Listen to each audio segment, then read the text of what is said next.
¿Cómo saber si la verdadera Biblia es la Reina Valera? Porque una vez estuve hablando con una persona y me dijo que la verdadera Biblia está en Roma.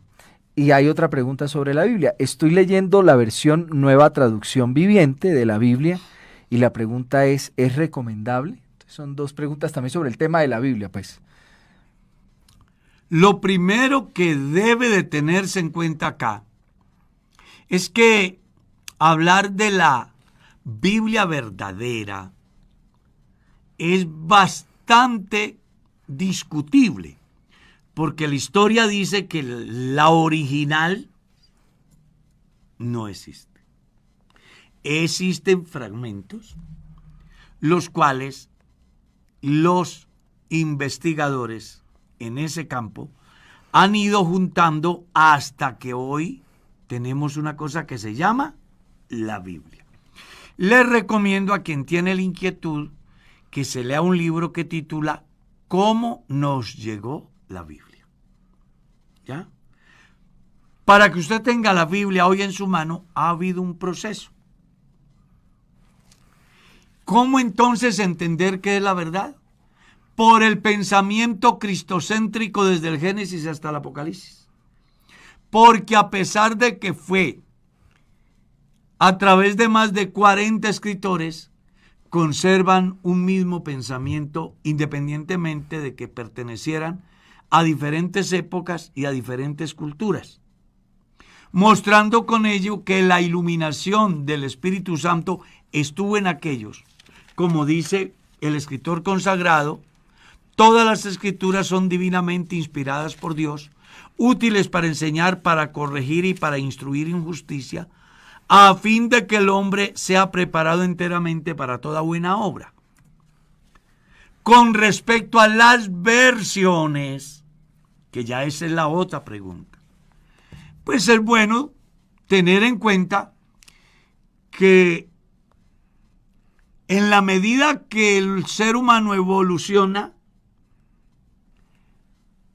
no en su anatomía, sino en la concepción del pensamiento, en la estructura que va formando acerca de lo que está en su entorno. Entonces, el idioma cambia según la necesidad del hablante.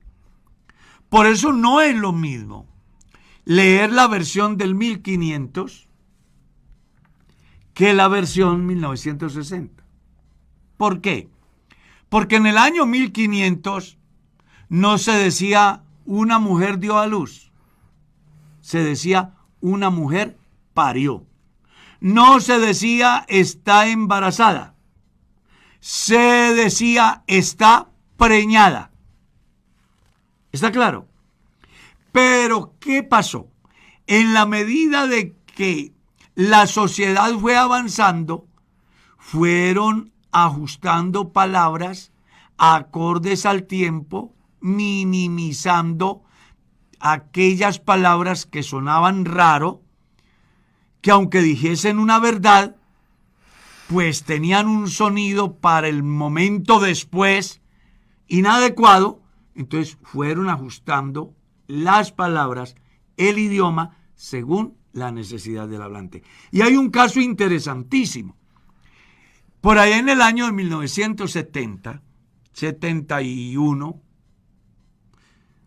vino el boom de las grabadoras, ¿sí?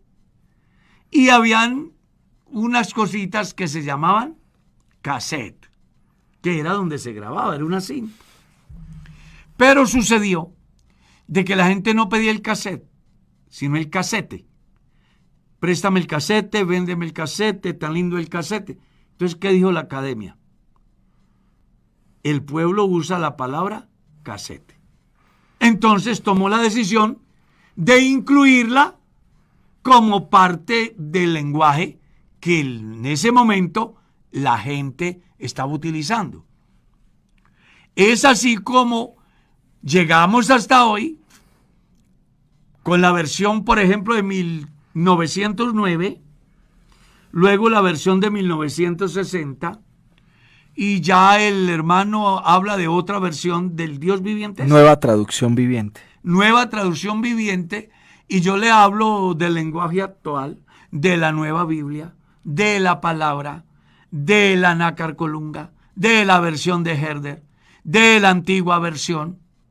Yo puedo hablarle de 30 o 40 diferentes. ¿Ya? Y cada una utiliza un lenguaje acorde al tiempo en que se da. Amén.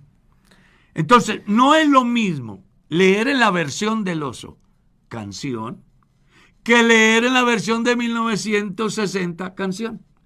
Porque en la versión del oso 1500 se leía canción con X. En la de hoy no es con X. ¿Está claro? Ha cambiado. Porque según la necesidad del hablante, así el idioma. No, pero esa no es solo una discusión, sino una exposición que sería interesante dar acerca del sentido de las versiones, y no solo de las versiones, sino de las traducciones dinámicas, las traducciones textuales, ¿Sí? a qué aluden, ¿sí?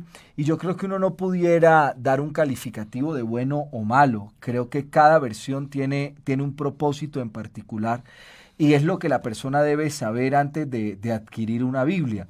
Yo siempre le he dicho a varias personas acerca de las nuevas versiones y que les parece que hay cosas malas. Yo les digo, pero es que, bueno, aunque hay algunos aspectos de traducción que a algunos no nos agrade, yo les dije, me agrada su lenguaje.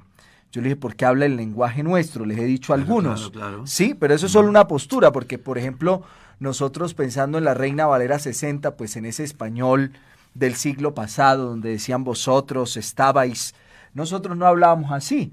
Sí. Ellos que eran españoles así muy... Y que así fue como la producción. Claro, pero digamos que hoy ya no hablamos así. Hoy nosotros no hablamos así. Ya. Aunque hay quienes se les pega, hermano Carlos. Sí, con 6 meses.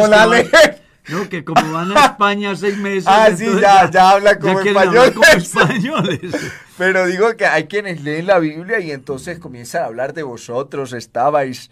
Claro. Y no es así.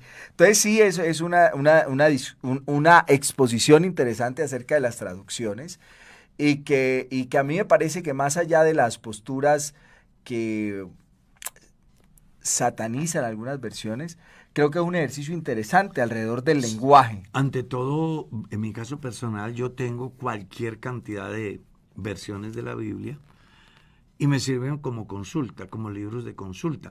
Porque hay textos en unas versiones que no son muy claros.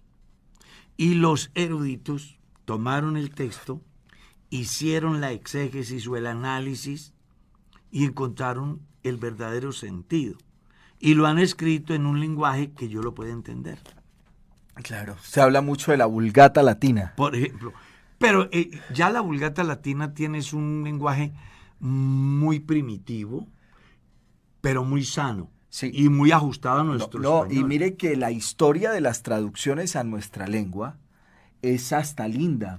El que quiera leer acerca de Ptolomeo II y la Septuaginta, la primera traducción del hebreo a ese griego clásico, a ese helenismo de la conquista de Alejandría. Al griego koiné. Koiné, ese, que en la actualidad dicen que el poco idioma lo hablan, por ejemplo. No, ya es letra muerta. Pero digo que es interesante en el sentido que la historia lo que dice es que Ptolomeo II quería construir la biblioteca más grande del mundo, entonces se va y se trae a los judíos y le dice, vengan, tradúzcanme ustedes, que son los expertos, ustedes, y que es la historia de que se bañaban y se cometían un error, dañaban el códice, bueno, tantas cosas interesantes. Y que no la tomaban sin lavarse las manos. Pero interesante que el tipo, que era un pagano de tiempo completo, se preocupó por la sanidad. Y traducirla y ponerla en nuestro idioma, que es un hecho, a mí me parece fascinante, porque no todos... Tras todo eso está la mano de Dios, ¿no? A eso iba. Como la historia de Pablo que hablábamos hace días. O como la historia de Ciro, el rey de Persia. Así dice Jehová a Ciro, mi ungido, aunque no me conoció. Oiga. Así está escrito. Por eso sí. Así dice Jehová a Ciro mi ungido, aunque no me conoció. Pero Dios lo utilizó. Eso. Lo usó. Que eso es lo que pasa con este señor del cual usted hace alusión cuando se preocupa por traer un grupo de judíos para que pongan al alcance del lenguaje de su pueblo la Biblia. ¿Sí? Claro que sí. Entonces yo pienso que el hecho de tener una Biblia en la mano es un milagro de Dios. Lo es.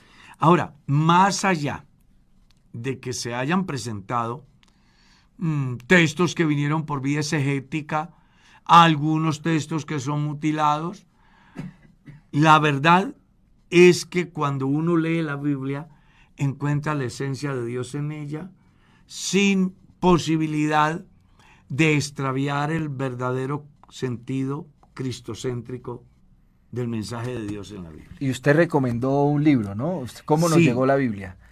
¿Cómo nos llegó la Biblia? Es un libro muy bueno. Yo recomendaría Evidencia que exige un veredicto de bueno. Josh McDowell. También es un buen libro, yo lo he leído. Para este tema en particular, ¿no? Claro, Sería muy interesante. Sí, también le recomiendo, bueno, hay una breve historia del texto bíblico, muy importante que lo lea y tenga una buena información. Y con relación a la inseguridad acerca de determinados textos, le hace otro que llama una conspiración contra las Sagradas Escrituras. Y va a tener más o menos una información bien interesante para que aprenda a fijar una postura cuando lea la palabra de Dios.